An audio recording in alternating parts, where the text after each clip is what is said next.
Hello again, everybody. Welcome to Michael's Record Collection, where we talk about great music with the people who make it and the people who love it. I am honored to be joined by drummer Mark Zonder.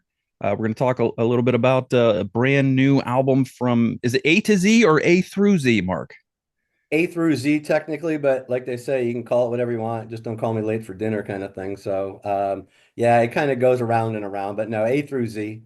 That's what it's A through Z2 squared kind of thing for the Mm. name of the album. But yep. Well, thank you so much for your time. I appreciate it. I know you guys have worked very hard on this, the second album from you guys. But I want to start this interview by asking you what I typically ask my guests, and that is, what was your first favorite record? What was the first record that really kind of grabbed your attention when you were young?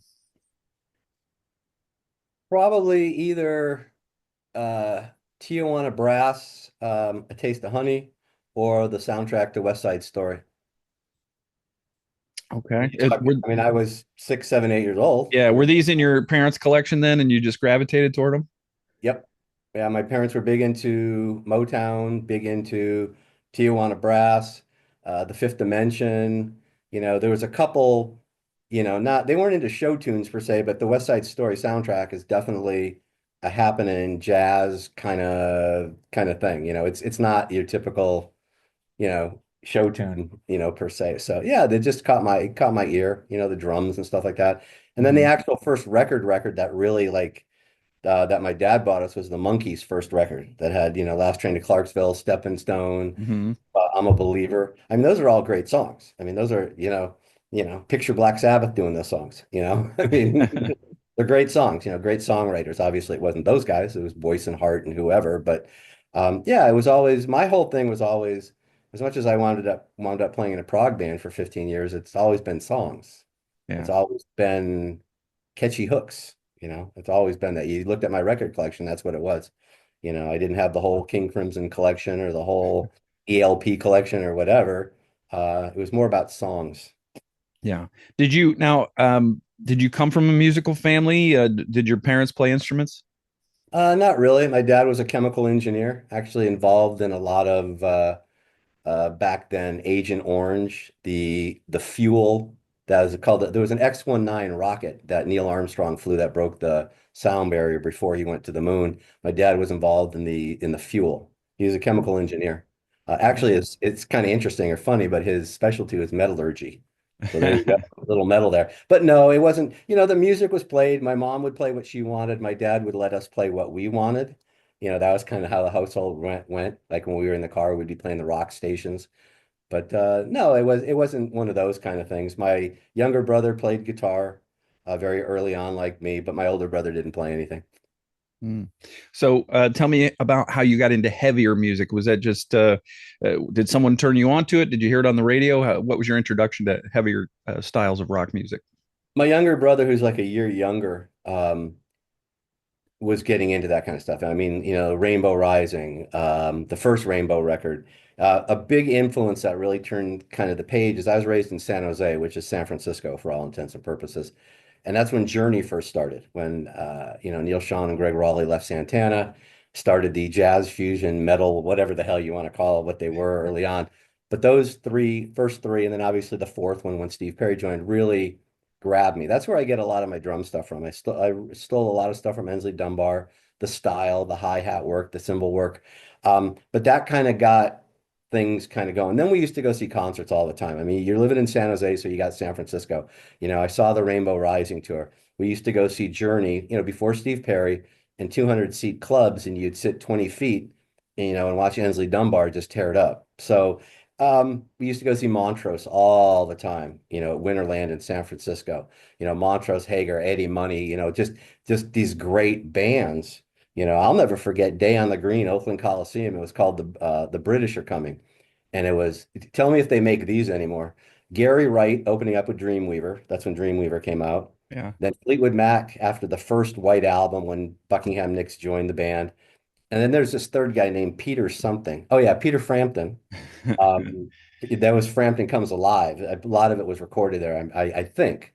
And then Dave Mason and Robin Trower, Bridge of Sighs. I mean, you can't. I mean, that's like the greatest hits of that era. I mean, Yeah. But yeah, so we saw a lot of music, we saw a lot. We'd go to like when soccer became big. We weren't soccer players, so we'd go to the soccer game because when the soccer game was over, there was a band playing in the end zone kind of thing. So that's what we were doing. It's just, I've told my son and my daughter before, since I was 7, I just had a song in my head. I don't know what the song is, but it's always something. It's in me. So the music thing has always kind of just been there. What about drums? When did you first start to gravitate toward wanting to do that? I remember like it was yesterday in Southern California in on Schoolcraft in Canoga Park in the garage with these little plastic suitcases that my grandparents gave each one of my brothers. I had 2 brothers, and I like set them out and take the wooden soup spoons and just bang on them. I had my first lessons when I was 7. I was on a practice pad and a snare drum probably for 4 to 5 years. Uh, Back then music was taught in school. I mean, instruments were taught. I had a teacher who taught me drum stuff. I'll never forget elementary school, standing in front of the whole auditorium on this stage and having to play my 5-stroke roll, my 7-stroke roll. Never forget it to this day. The teacher's name was Mr. Taxi. He had the tortoiseshell glasses. He had the sport coat with the leather patches on the sleeves, kind of tweed thing, standing there looking at me like, I'm sweating bullets playing 5-stroke rolls and 7-stroke rolls, and just had a lot of lessons. My parents were supportive in the respect of you want the lessons, you practice, great. The minute you stop practicing, and we hear that from the teacher, you're done with the lessons until you show more interest. And that Mhm. happened a few times. And one time I got a little too excited and a little upset, and I jammed the sticks through the snare drum head. Oh no. That did go over well, and needless to say, the net lesson stopped right then and there. But yeah, it's always that thing, and always listening to the radio. Always, I was that kid that had my drum set next to the bed, so I'd roll out of bed and slam into the drum set kind of thing. Um, Everybody in the house would go to the other side of the house, and believe me, it wasn't that pleasant back then of what I was playing. And so my parents were supportive in that respect. I could always play. I mean, not at 9 o'clock at night, obviously, but Yeah. I never got told to knock it off. You're practicing too much. It was kind of the opposite. It's like, Mark, aren't you going to practice for that lesson? Yeah. So, but they were very, very supportive. Always have been. Great. That's very important. You're a founding member of Warlord. Tell me about forming Warlord and sort of the what led up to that band wise for you. Well, I was playing in a half, well, not half cover, mostly covers in a couple original bands with called Russian Roulette. And it was, again, just one of those classic opportunities. My whole career has kind of been like get in a band, you're the on the bottom of the totem pole, and then you kind of rise to the top, and then you move to the next band, and kind of that kind of thing. I was definitely not that I was over my head, but these guys were older and more experienced and all that kind of stuff. But I got the opportunity. Great guys, had a great time. We're playing, UFO, Thin Lizzy, that style of cover tune. We weren't playing My Sharona. We were playing rock cover tunes and doing some original stuff. And we were playing at a record store, in the parking lot gig. And the lead singer's girlfriend knew this guy named Bill Samus from this record store, not a record store, from a bookstore that Bill worked at. And she thought, and not that she was trying to break up the band, but she thought I'd be the perfect match for Bill to do whatever. So she brought him to the gig, and we just started talking, and the rest is history. And now, July 2nd, we're opening up for Judas Priest in Italy. So there you go. Fill in the blanks all the way. There you go. But that's Uh, how it started. yeah. Uh, Tell me a little bit about joining Fate's Warning. They were already somewhat established at that point, but you came in and you had a very nice long run with a band that I think is still very influential for a lot of today's American prog metal bands. No, absolutely. Jim and I knew each other because I had done, I think, at least 2 of their albums with the drum tuning, because I used to do that with Bill Matoyer from Metal Blade, where, I mean, we must have done 30 albums together where, he'd bring me in because the bands didn't really have the tuning thing down on their drums. And the interesting thing is all those bands were in like really nice studios. It was usually like Track Record, which was like, if I sat back and I look, I'd go, this band does not match the studio. You know what I mean? Not Fates Warning, but there's a million bands that Bill and I did where guys would have drum sets that you're kind of looking at it going, you got to be kidding me. It's like 10, 12, 10, 12, and you want me to make it sound like 10, 12, 14, 16. Okay. Oh no, I can't move that drum because it doesn't go off that stand. I mean, There was some stories, trust me. But anyways, I'd worked with Bill and I'd met all the guys from Fates Warning. They'd rehearsed in my studio a couple of times before they went and did their records. Jim was a big Warlord fan, supposedly. And he basically just kind of called, I don't know if it was called me up. I don't think we had internet at the time because we used to do the old, hey, what do you think of this idea? And hold it up to the speaker in the phone. But I think in the conversation, basically, I remember it. It was very, he asked me if I'd like to, come and play or whatever. It wasn't really audition kind of thing. It was just we talked about it. And I said, I'll be very honest with you. If you're going in the direction kind of like no exit and where you guys have been in the past, I'm not your guy. That's not really what I'm looking to do or what I really love to do or what I feel I can bring to a band. He goes, oh no, no, part of the reason that we're looking to switch is we're looking to go in a bit of a different direction and we need new members to be able to do that. So that's kind of where it came from. And I remember sitting in my, in my little studio and working on these little parts and putting them down on cassette and whatever and playing them back and doing all that kind of stuff. Because we never really got together. As I remember, we didn't get together until we showed up at the Carriage House in Connecticut to record Perfect Symmetry. So I think we'd done everything by tape, mailing it back and forth, playing it over the phone. We knew what we were doing. There was no jamming. It was like, okay, this is exactly what we're going to record. But we didn't do the like 3 weeks pre-production or anything like that. And it just kind of went from there. It was obviously, it was a match. It was definitely a match. There was no question about it. The interesting part of it was there wasn't a whole lot. Okay, Mark, that's really cool, but that's not going to work. Okay, that's too much of that. I'm sure as we went back and forth, things were modified, but it from the beginning, it seemed like a kind of a perfect match of like where the thought process of where we were going lined up. There didn't need to be a lot of adjustment or anything like that. And I think that really proved itself through the 15 years that I was in the band. Yeah. You decided eventually, after it was dormant for quite some time, you determined you were going to reform Warlord. What went into that decision, and what was it that appealed to you about doing that? I'm not sure if you're talking about the reforming of doing Rising Out of the Ashes record and or you're talking about the live playing later on in 2013, 14, because basically what it was, two things. Never could find a singer, okay? We auditioned in the early days, Mark Bowles, Jeff Scott Soto, Neil Turbin. I could give you a list as long as my arm. But we didn't have any money. So no one was interested. No one saw what it could be. I mean, very, very, frustrating. Let's just put it that way. And we auditioned, well, I'm not going to say hundreds, but at least 50, 60, 70 Wow. easily. I mean, it was, and you got to remember back then, it was the days that you had to look a certain part. Hmm. So we'd tell guys, hey, this is, I'm sorry, but this is what we need. This guy, oh, no, no, okay, come on out. And they walk in the door and you go, are you kidding me? You kidding me? But the reason a lot of, you have to remember too, Bill was ill. Bill had a gastro problem. Bill was also teaching at a private college, so he couldn't just say, "Hey, man, I'm going to go for 3 months or 2 months or whatever." And ever since, the band broke up or whatever you want to call it, and whatever, because Bill came very, very frustrated with, we're doing a couple records, we're getting these kind of reviews early on, and we got nothing. Nothing's happening. No opportunities to do anything. So he got frustrated and he went on and did what he did and he got his degree and was teaching theology at a private college in Florida. And I've always told him, and we kept in touch. I always told him, hey, if you ever want to do anything, I don't care if it's like Eric Johnson instrumental, whatever. Just let me know. I'm there. I mean, let's play. And we just kind of came around to the whole thing of doing Rising Out of the Ashes. We're able to secure Joachim Kahn from Hammerfall, who'd been a huge Warlord fan. And we thought at that point, it's like, wait a minute. We've got a singer now from a band that's super popular, that everybody knows who they are, and we couldn't get a record deal. It was strange. It was very strange. And I thought we all thought me, Bill and I thought this was the answer to the questions. I know he's in another band, but we're going to do a record and we can play some shows and this will be cool.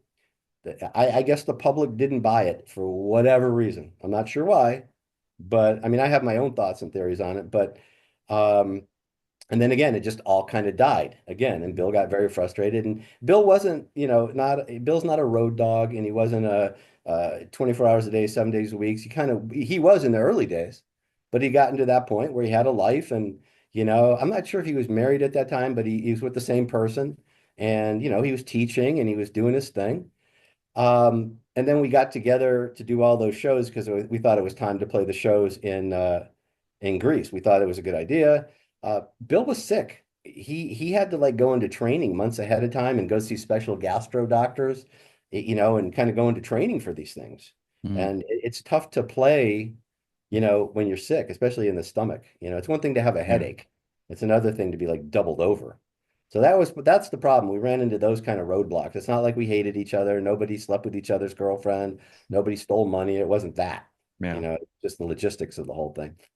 Understood. So you formed A-Z. A couple of years ago. You put the first album out, and just tell me a little bit about the thought behind it. And interestingly enough, Jim Matheos did a similar thing with Kings of Mercia, sort of a similar style of music, but um, right around the same time. But just tell me about forming this band and going out and finding the people that you wanted to work with. Well, it goes back actually earlier. 2007, my band Slavior was done the exact same way. It's with Wayne Finley, who plays with Schenker, Greg Anaya from Tribe of Gypsy and Seven Sign. What a great singer. I mean, he passed away, but what a great guy and great singer. Same philosophy. We're going to build the songs around the drums. Here's 175 different drum patterns that I've come up with. Let's start putting stuff together. And it just kind of flew from that. Basically, the idea was this is something that I want to do. I have a direction, I have a goal.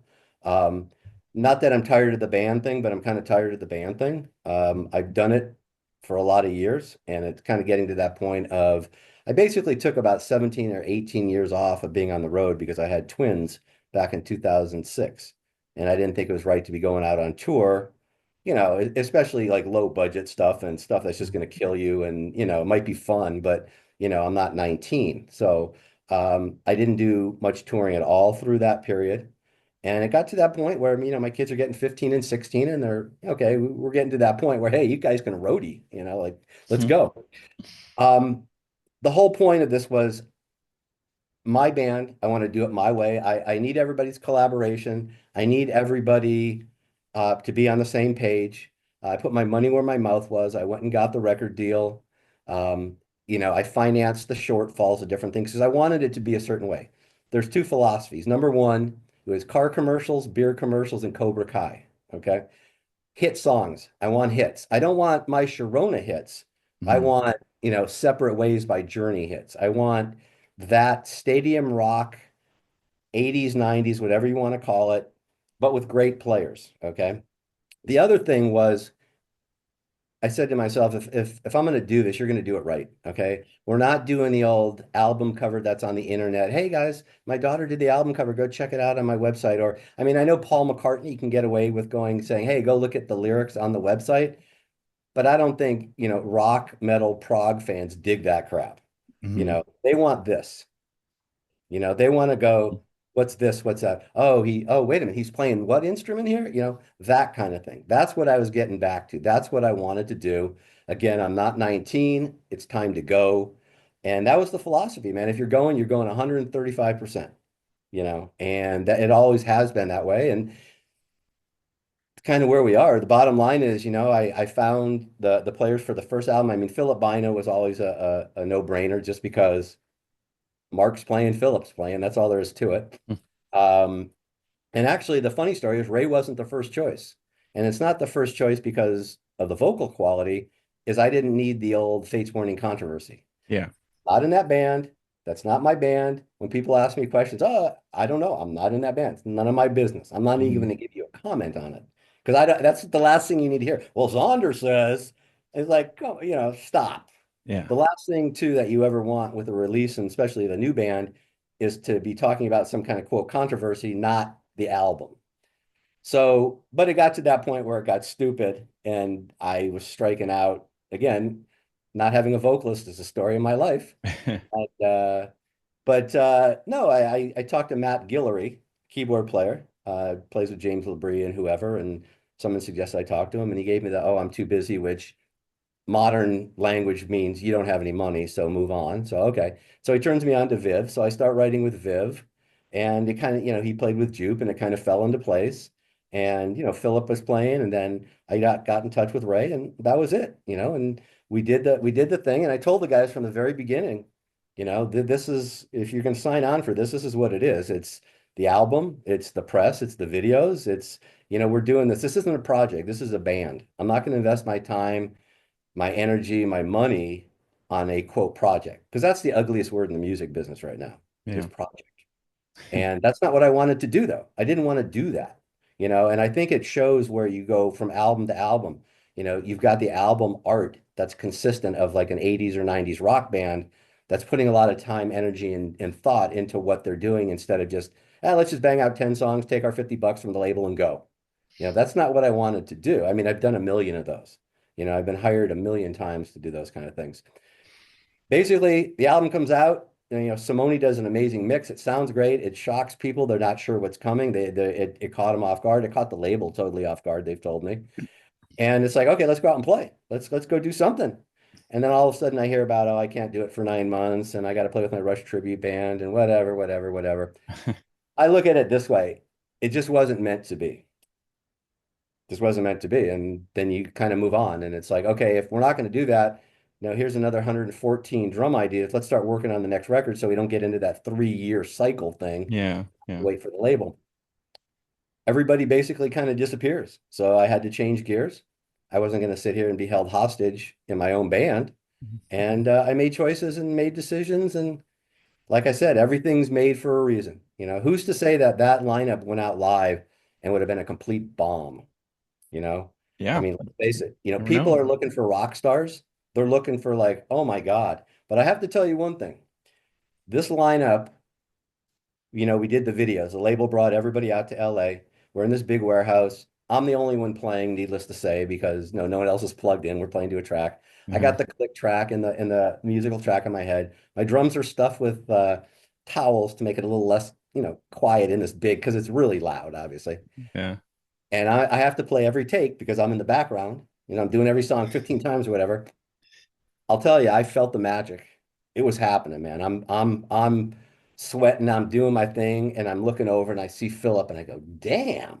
And I look over and I see Nick and Simone and Ray's doing his thing. I'm thinking to myself, oh my God, I got the taste. No one else got the taste, but I got it. And this band live will be, I can guarantee it'll be tremendous. Well, it's good. I'm glad you got that feeling you were looking for. How many videos did you shoot that day? That day we technically shot two and a half. Basically what they planned, the label planned three, but the second one is more of the visualizer one. My idea, we did the two that are like the full-on performance kind of thing, two different settings for performance. But my thing since the beginning, and I know you can't lead with a ballad on a record, but my thought, and I've said it from the beginning, I could be proved wrong, but if I'm right, we'll go back to this tape. I think the song Now I Walk Away, the last song on the album, the quote power ballad, is the one that's going to knock the doors down. That's the silent lucidity for this band. You've got the ballad opening with the Genesis drum percussion kind of thing. You got Ray doing his thing, and then it kicks. It's very modern because it's got the percussion, it's got the tweaked, affected little drum fill that's played on the pads, and then you're into that classic, Sabbath, whoever power ballad, a lot of air, not a lot of busy playing, but the Mhm. power and the lyrics and the vocal line, especially the delivery from Ray, to me, it's tremendous. You can't lead with that in a video, but what we did is we shot that a couple times. I said, hey, we're here. I mean, my whole plan was, hey, we're here. The cameras are rolling, rolling, rolling. And hopefully we're going to be able to put that one together. That will come out later. But there is another video coming out June 9th called The Remedy. That's after the release. That's June 6th. Mm. So the band is obviously yourself on drums, Ray Alder on lead and backing vocals. You get Philip Bino on bass, Nick Van Dyke on guitar, Simone Mulleroni and on lead guitar, and Jimmy Waldo on keyboards. And what struck me about this album is it's heavier than the first album. It's got more, for lack of a better word, it's got more balls than the first one, but you still get the same hooks, you still get the same playing and all of that from the first album. What did you learn from that first uh, A through Z record that sort of informed the new one? Musically, nothing. Because when you're dealing with guys that are high end, trust the system. I mean, I feel like the coach and that they bought into the coach. Okay. Hmm. The thing I learned from the first album to the second album, and old dogs can learn new tricks, you got to surround yourself with people that you trust. You got to surround people that you love, basically. You got to surround yourself with professional, and everybody throws that word professional around, but I don't think everybody knows what the hell it really means. Okay.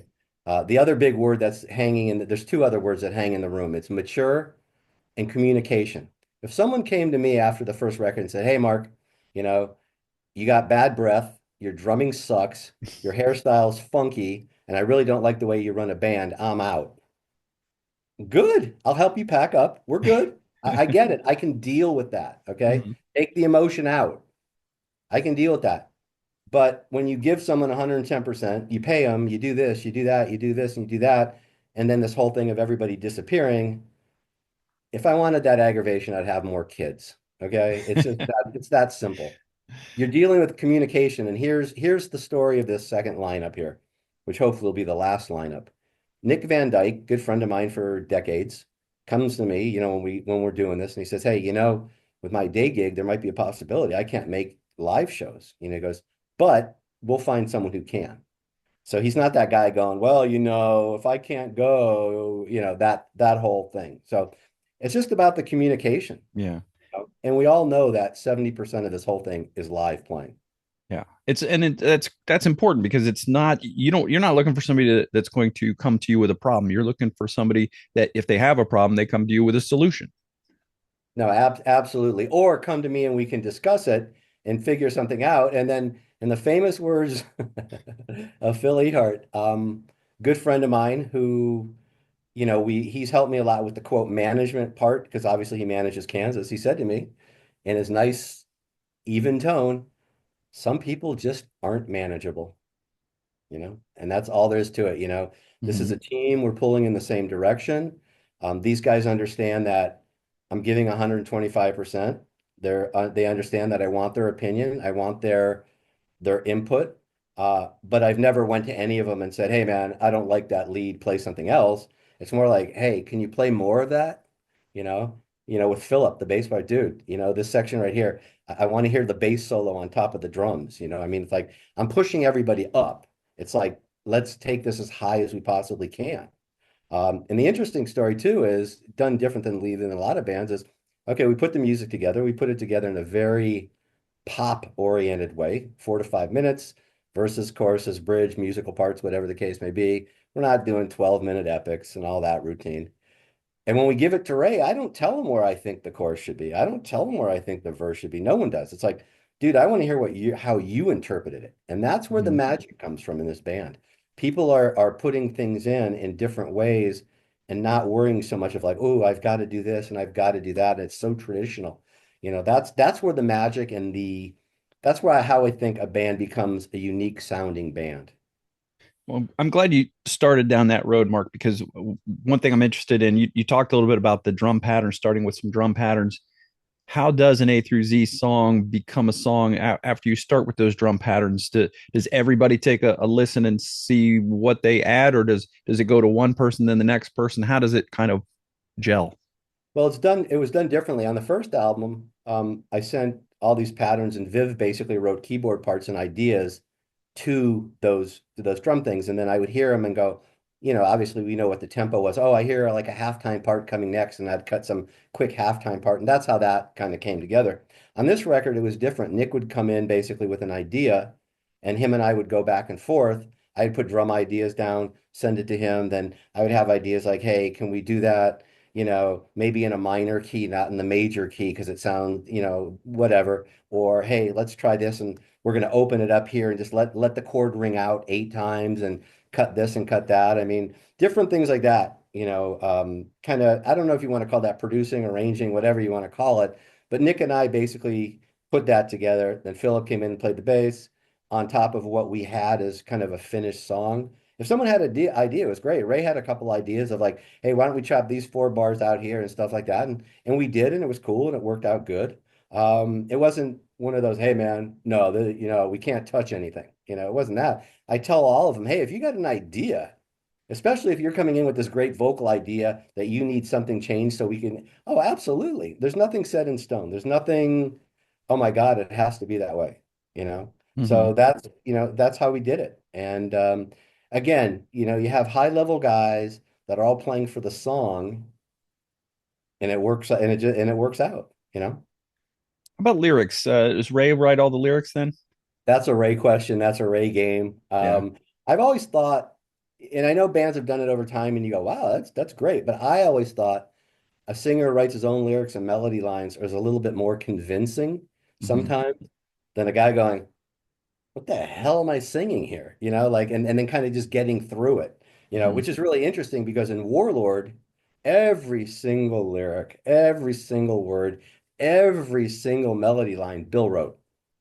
The voice was just another musical instrument to him. Hmm. But he had such a strong vision that it worked obviously very well because he just looked at the voice as a saxophone. He looked at the voice as just another instrument that's going to be in here. He didn't look at it as like some David Lee Roth. What? That's why you don't hear screaming and ad libs and that kind of stuff in Warlord. Bill was looking at it more as like an orchestrated piece. But I always thought, especially, as people getting older and a little bit more, wiser, I guess, especially like Ray, I think he does his best work when it's like, dude, here's the song. You go to your place, your happy place, or wherever you record, and like, whatever floats your boat, come up with anything. I mean, I push all of them as much as I can of like, make it crazier, make it more, push it. I mean, that's what I do. And Hmm. the beautiful thing is, with the studio here and everything in my house, is when we're working on stuff, I can try like 19 different ideas. Hey, what do you think of this? What do you think of that? And then when you hear it in context with everything else, you go, oh, okay, that one doesn't work. It sounded good up here, but it's just not working. So there's a refinement process as well. But again, you just deal with really high level guys that have bought in, like I said, like a coach, they bought into the system. Hmm. They're 120%. They're turning stuff around. There's none of this 3 week delay kind of stuff. So it's a nice working situation. On A to Z squared, did uh, you got 10 songs on it? Did you write 10 songs or did you write more and some of them kind of fell off, didn't quite come together? I'm not a big fan. I've never played in a band that writes 15 songs and picks the 10. It's kind of Hmm. like, if that's the case, you kind of wasted your time on five of them. It's Yeah. like you should have spent your time in. I just, that's just the school that I come from. I know there's bands that, hey man, here's the 45 songs that we wrote, for the album. It's like we take it one song at a time, and also what we do is as we're going, it's like, okay, the first four were really up tempo. Okay, let's not write another four that are up tempo now. So let's kind of change things around a little bit and make sure. And as I'm going, I'm kind of looking at this, going, okay, you need other styles of songs, to go. So that's kind of where we went. Nick's really, really aware of that kind of thing. So we knew like, okay, wait a minute, those first two are really up tempo. Now we need to do something a little different. And it just went from there. But no, I've never been a big fan of that. And I'm not a big fan of like on this next record taking something that was old because it's kind of like I like shutting the chapter on the book. That's it. Hmm. Okay, we have a new chance. It's a whole new thing. And if the song was that good, it would have made the record. There's a reason that it's the 11th song. It's the reason that it's the 12th song. Hmm. Because the other ones are just better, you Yeah. know? So I'm thinking you're starting afresh. I love the whole process of like, okay, we got nothing. Let's start and see where we go. And then the adventure kind of begins and you start picking up on trends. Unfortunately, if you start with an old song, it's kind of like going back to the old girlfriend, if that makes any sense. Because like, okay, yeah, I remember we were working on this. We couldn't ever really get the bridge right. That's why we dropped it. You Hmm. know, um, if it's happening, it's happening. If it's not, I'm not a big fan of forcing something to happen. I just don't think it works. Yeah. Okay. Fair enough. What gear did you use on this record? Uh, Drums or recording stuff. Drums. I've had the same, I believe it or not, I own one set of drums. And that's it. I have a lot of cymbals, mind you, I have a lot of cymbals. Um, Same DW kit that I've had for about 17, 18 years. It's 20 by 16 kick, 10-inch rack, 14-inch floor, and 6-inch snare. It's all VLT stuff where that it's designed where the grain goes a certain way to either enhance the crack of the snare and or the bottom end of the kick in the snare or the kick in the toms. Basic, not ultra thin, but thin Zelgin crash cymbals. They just record amazingly well. And just wide open drums, no tape, no this, no that. My bass drum has probably a 6-inch old school piece of felt that sits on the inside of the drum that just sits against the batter head that kind of numbs it up a little bit, but there's no big pillow in it. There's no this, there's no that. It's all that kind of stuff. It's just wide open acoustic drums. I have a great engineer, Kevin Majorino, does front of house for Jewel, and he's one of those engineers, younger guy that's kind of half science and half art, and does an amazing job in my studio. And I mean, it doesn't hurt that, over the years, I basically have everything over here that you're going to find in any major recording studio in LA for the drums. I'm not set up to mix. I'm not set up to Mhm. do everything else, but all the Neve stuff and the Cal Rack and Summit Audio and that kind of stuff. I have like the analog happening and stuff. Great, great microphones by a company called Lauten Audio, Lauten.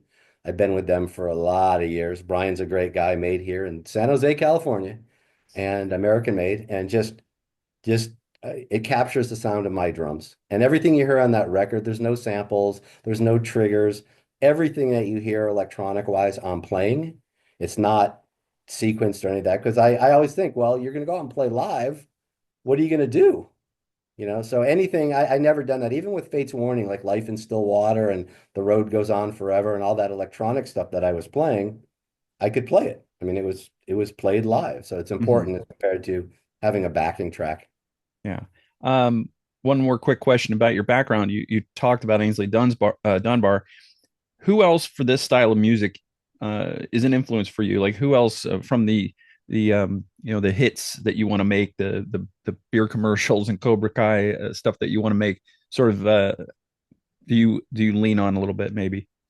I don't really lean on that from a drum point of view. The real truth to the matter is, I think what I over the years I studied a lot of Afro-Cuban. I totally tore apart Dave Garibaldi from Tower of Power, his book.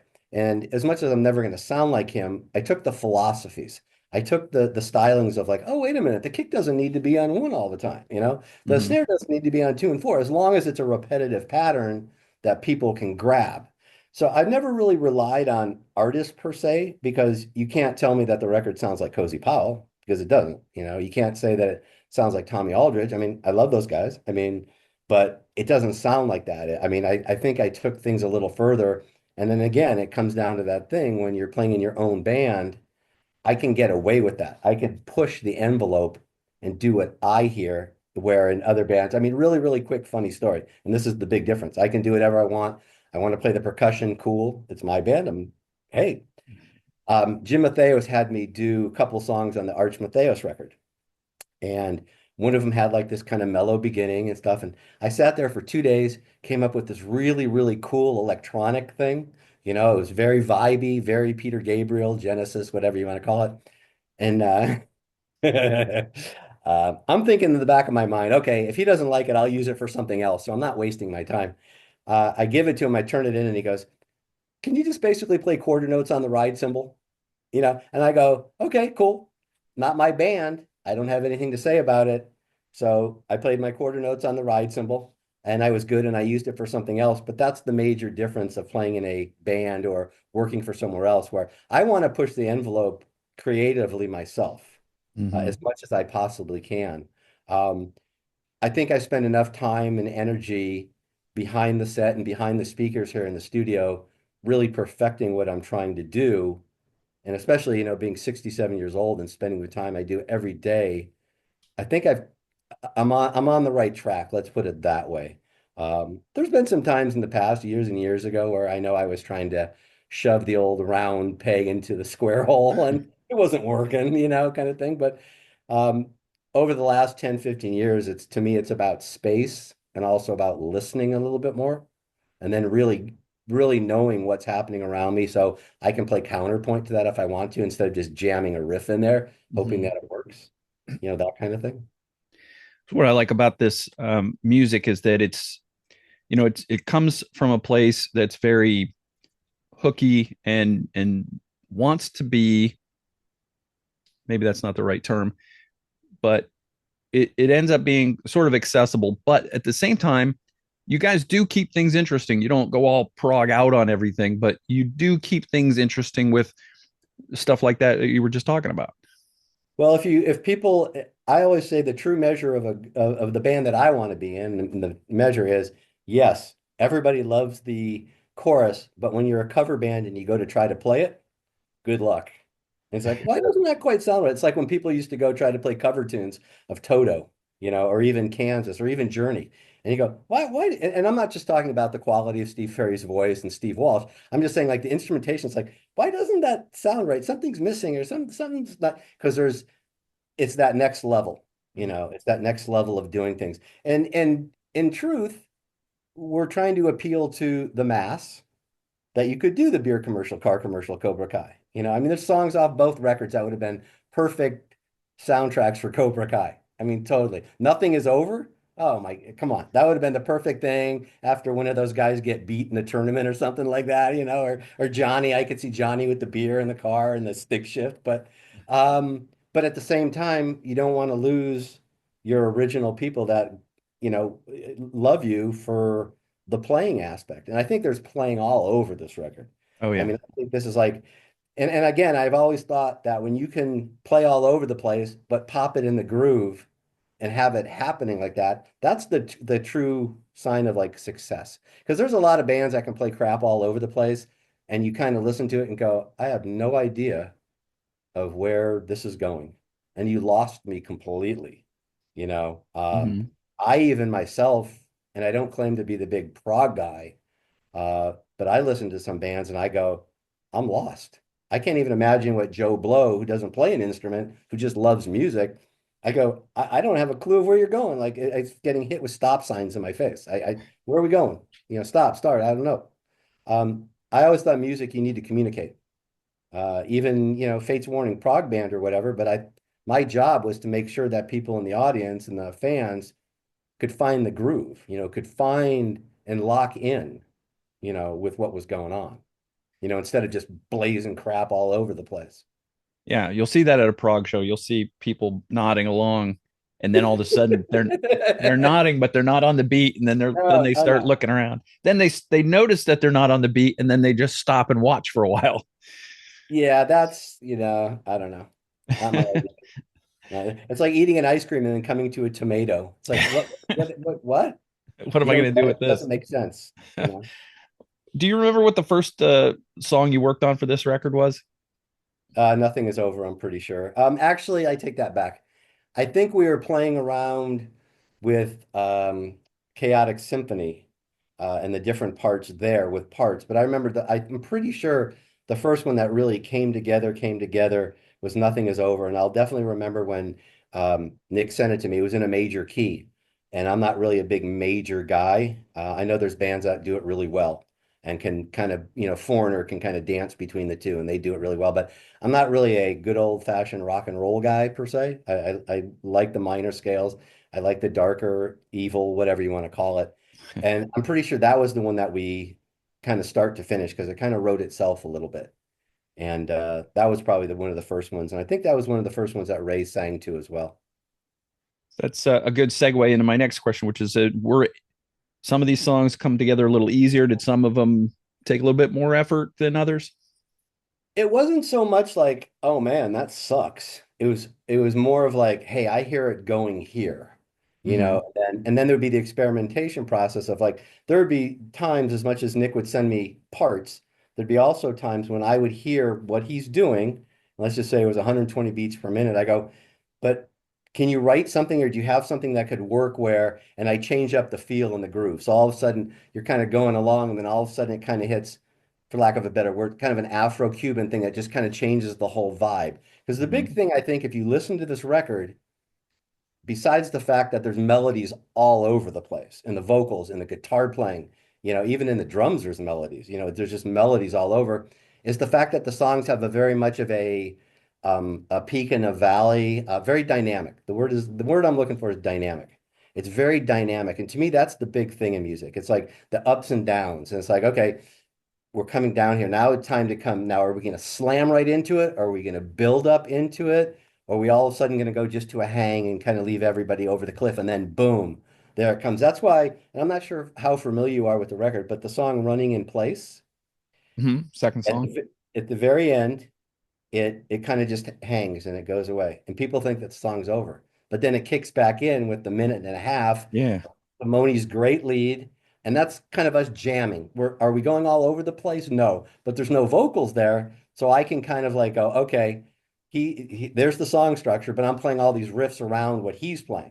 So there's it's that peak in the valley, kind of catch people by surprise. The same thing the way Fire Away is tied to running in place, where it just ends and you hear that and people are like, okay, that's done for like a live thing when you're in a live situation, how you kind of hang people in suspense and then it just kicks in and kicks them in the face. So you're looking for that excitement. You're looking for Mhm. to kind of knock them out of their seats. You get that moment in when you're going to be doing this live, when you go out on tour, you're going to get that moment where some people that aren't familiar with the record are going to start applauding in that quiet place, and then you're going to Okay. kick back in. Oh no, absolutely. I see that all the time at shows like that when there's a song that kind of gets quiet and people are like, "Oh, no one else is applauding. I'm gonna hang on." Yeah, no, absolutely, absolutely. So, Yeah. I heard on an interview that you did recently. I forget which one, but there was a person who said they felt like a wordless prison was like a mini Dream Theater song, and I see why they say that. I understand why they made that comparison. It is a 6 minute song; it's the longest one on the record, but to me, it doesn't really come off that way. It just, I think, what he's hearing is that there's just some fantastic virtuoso playing on this, especially in the closing minutes of that song. well, thank you. Um, I look at it as a little different. The most prog bands would take that song and make it a 12-minute song and basically make it three or four different songs. Mm-hmm. I think what we would do really well between that and Chaotic Symphony is, which a lot of bands in the past have done, is be able to make a song that's in a shorter vein, but at the same time have like three hooks in there. Okay. And again, I don't want to, I'm not comparing it, but when you look at a song like Carry On My Wayward Son, it's like three hooks. I mean, there's the vocal stuff, Mm-hmm. there's the whole, riffing in the beginning of what happens. So that song, Wordless Prison, it's again, it was just something that flowed. Not that it took work, but it was fun and it was great getting it part to part dynamically. That whole thing in the beginning, I'm playing with the electronics and the 808 kick and Ray singing over the top. To be honest with you, that's about as far as away from Dream Theater as you can get. Mm-hmm. I haven't heard that on a Dream Theater record.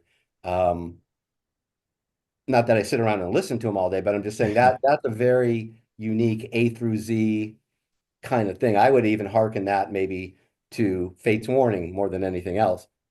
But when you do that kind of thing, Ray's vocals are great.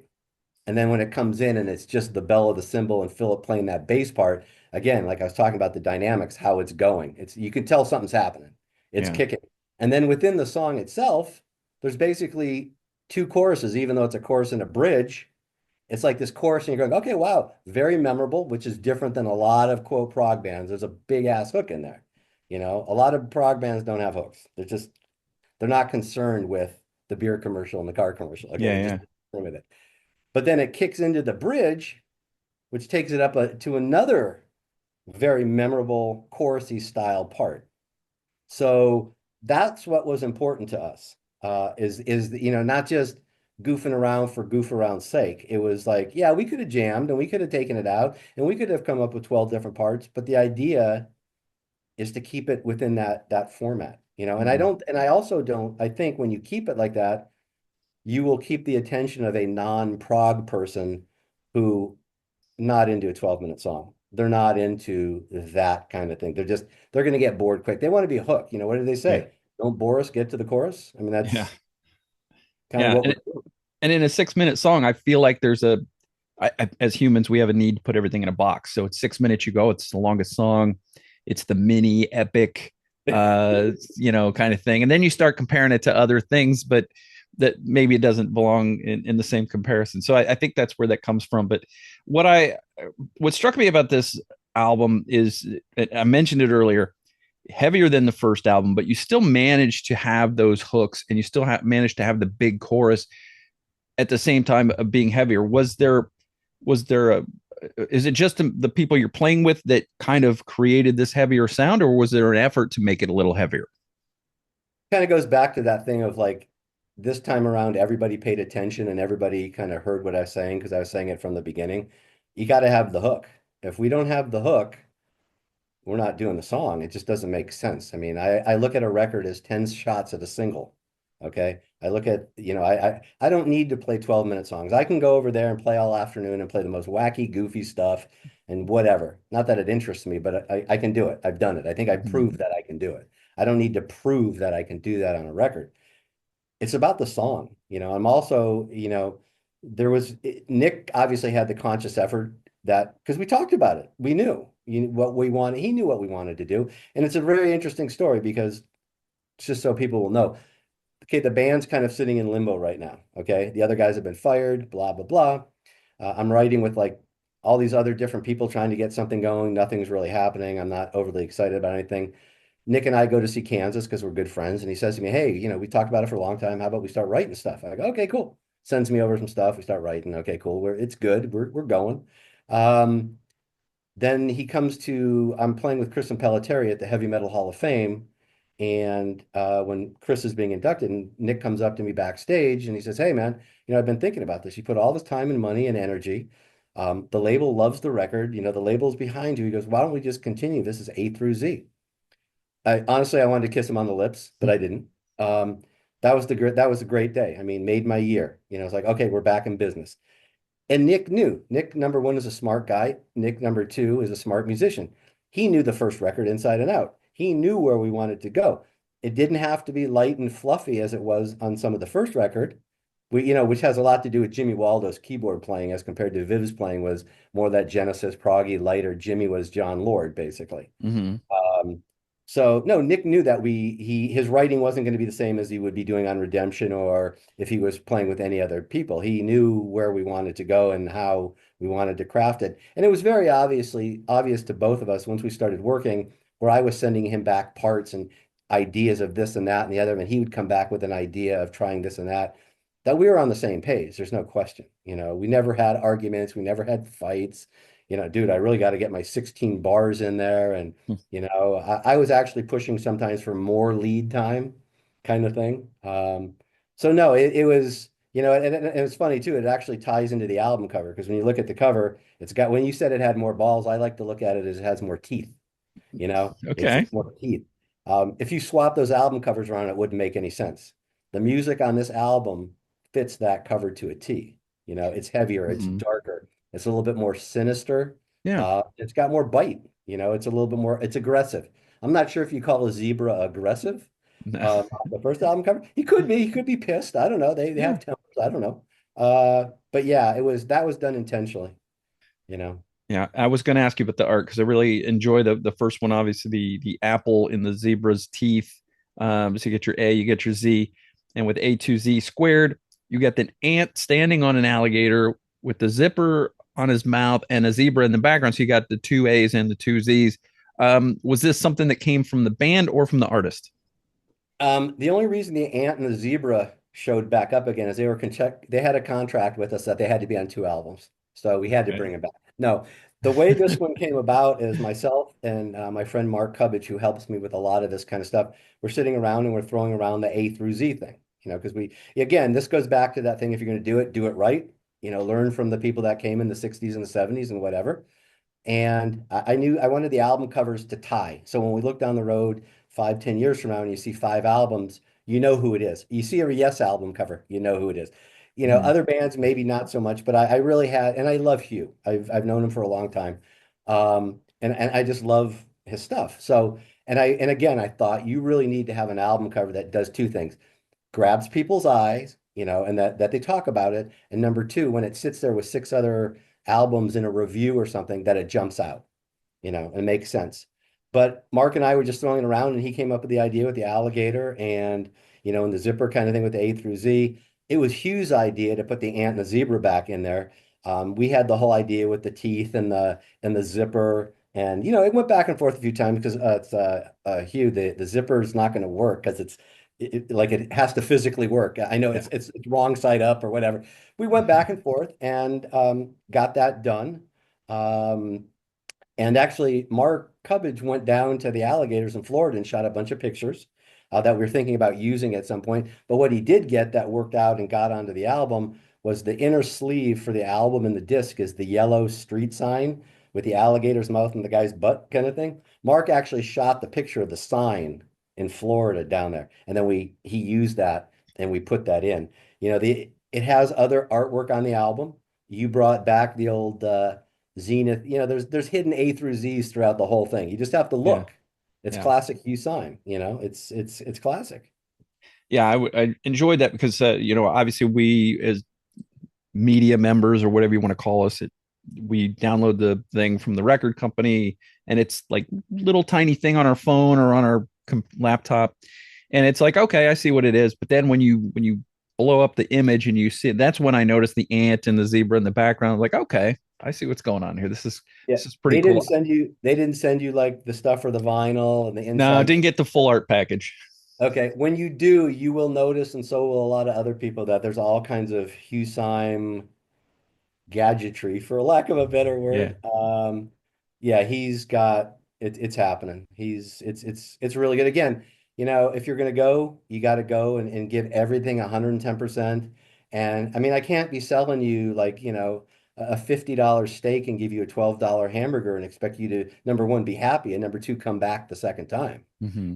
I'm not sure of a lot of bands that are at this level, yeah, bigger bands where there's budget's unlimited, but at this level that are putting the time, the energy into everything to really do this. I mean, all the social stuff we do, and the 11 videos that I did with the playthroughs, and then I have like these drum instructional kind of things where I talk about different things that'll be coming out and just presenting the band and just sticking it out there, Mm-hmm. going with it because again, if you're going to go, you got to go. Mark, what's the last thing you worked on, the last song to finish up, and how long did the record kind of take start to finish, ballpark? I was constantly, to be honest with you, I was constantly revamping and vamping as they went because it was interesting. I had the ability this time that I'd get lyrics back from Ray, and and then I'd get to go back through. And there's a couple, there's stuff all over the record, but okay, now I know where your vocal is. If I play something really cute here and stop for two beats, that'd be kind of cool, Without the vocal, it wouldn't make sense. I like, what are you doing? So there's a few things on this record that I thought were just the absolute so cool. Like if on Nothing Is Over, there's that section in the second verse where Nick and I kind of go to that the triplet kind of thing where it's just grooving along that goes bah, and Ray sings like da da da da da da. Now we could have just playing straight, but now that I knew that, I went back in and I hadn't recorded final tracks. It was all demo stuff still. I Mm-hmm. went back in, I go, hey Nick, check this out. And I played it, just cut it in and played it. And all of a sudden, oh, there's a change that we're doing. And it's like a really cool accent that you wouldn't have thought of unless I heard the vocal. So I was kind of working this thing the whole time because I'm thinking, hey, I got the time. A lot of bands, and then especially back in the day, it was like, okay, you kind of know what you're doing. You're going into the recording studio, you're hoping for the best, and when you're done, you're done. There's a deadline. Yeah, Yeah. there's a deadline and it's done. But with this, it worked out well. The actual process of writing and putting songs together wasn't what didn't really take that long. It's always the vocals that just take a little bit longer, Mm-hmm. and I understand that. I think during the middle of it too, Ray had a couple other commitments where kind of took time away, as where Nick and I and Philip and everybody else was just kind of banging away on it and just knocking it out. I mean, these guys are quick. They're really, really, really, really good, really focused, and just pro. Really good. When someone buys this album, whether the vinyl, the CD, digital, whatever, they listen to it start to finish. What do you want them to take away from that experience? I'm gonna buy the next one. No, I'm just kidding. Um, Old school can still be done in a modern way. I've heard from a lot of people, and I believe it myself. The production is excellent. It sounds like an analog record. Hmm. Uh, Again, when you start with great ingredients, great tracks, raw, but great, and you put them in the hands of a guy who can really mix, who really knows what's going on. I think that's a big deal. I think production is a big deal. I don't think bands pay that much attention to it. I think they feel, oh, they're just listening to them on earbuds, or it's also one of those things where it's not free, it's not cheap, you know. And no, the guitar player can't mix your record. Okay, it Hmm. doesn't work that way. People think you can. Oh yeah, the bass player has a studio. Okay, great. Again, if you want it done right and you want to compete, you know, it was funny because a while ago, someone said to me, I brought in a long time ago another engineer that, had won 9 Grammys, and I was on the first album. I was auditioning guys to mix the record because I knew mixing was like the key. I mean, you can have everything working for you and your album sounds like crap and your snare drum sounds like hell. You're in trouble. So I auditioned all these guys. I paid them all. I really needed to find the guy. And I had one guy, 9-time Grammy award winner guy, blah, blah, blah, blah. And one of the guys in the band says to me, he goes, "Isn't he out of our league?" And I said to him, "I don't know about you, pal, but there ain't nobody out of my league." Now, whether it's true or not doesn't matter. It's the mindset of, I'm competing with Rush. I'm competing with Iron Maiden. I'm competing with bands better than that. I'm competing at the top. It's not like, oh, we have to stay in our little box. It's like, dude, Yeah. stretch.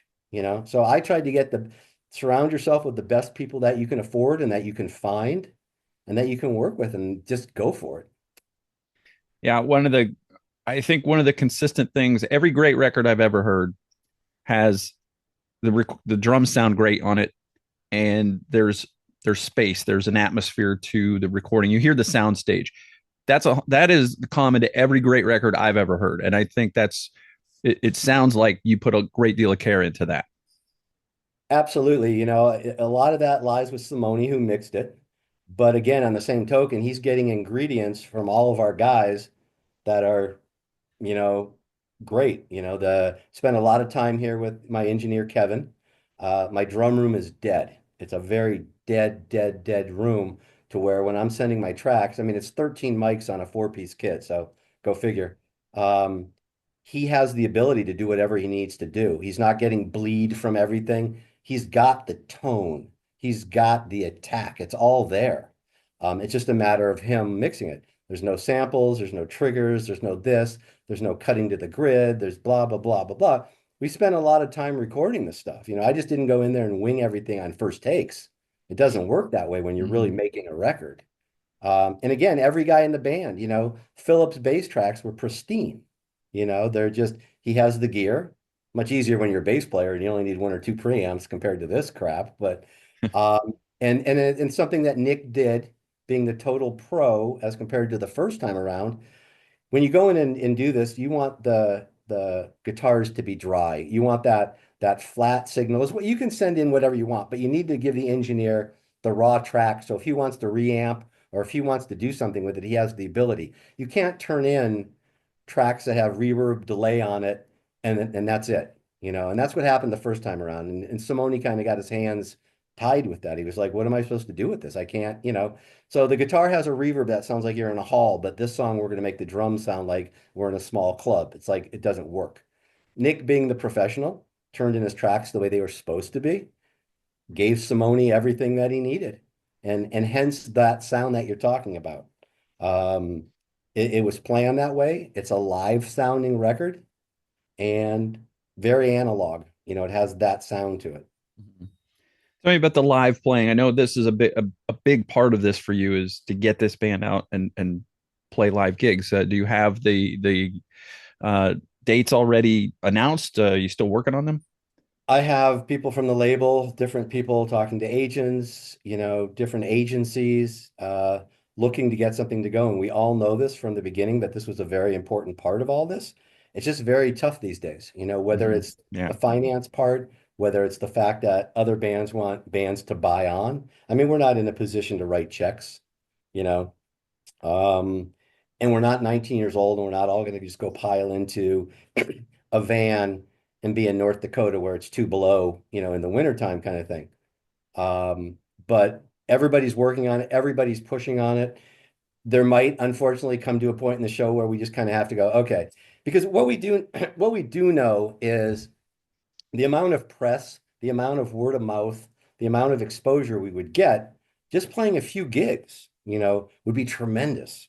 You know, yeah, you could go set up on a sound stage or whatever, but if you go out and play gigs, and they don't even have to be big, but this band and with this talent, people filming it, people seeing it, the word of mouth, the band filming it, and the label using the shots would be the greatest PR going.